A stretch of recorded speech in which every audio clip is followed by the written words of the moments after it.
Mebai jonga nadu banga dangri hadu ba menta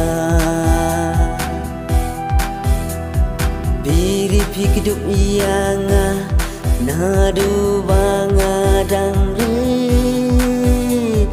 hadu bangan samla na benta jonga bisa usap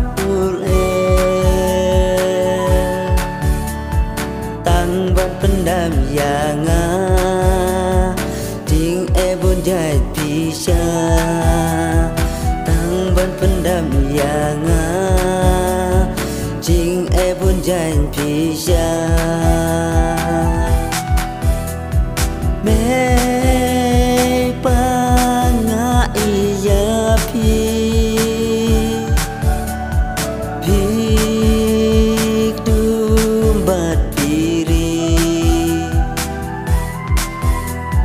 ngan buruk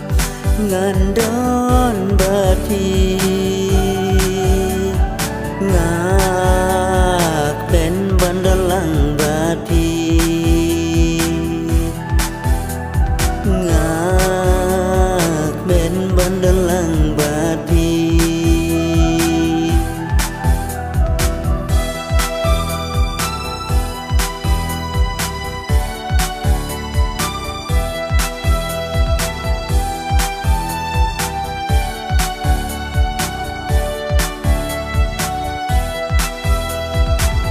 Abang adon bati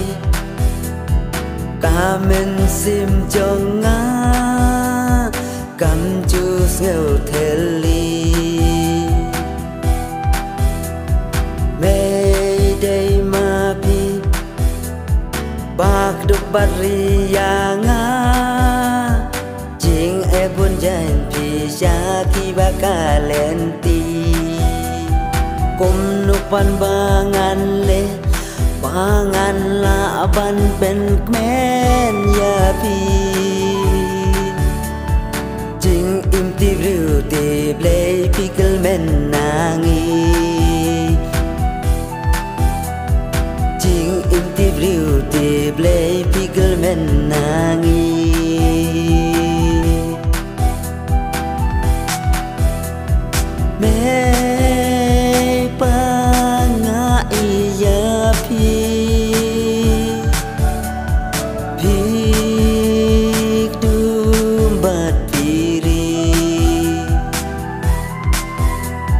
ngan buruk ngan don bati ngak ben bandalang bati ngak ben bandalang bati he he he he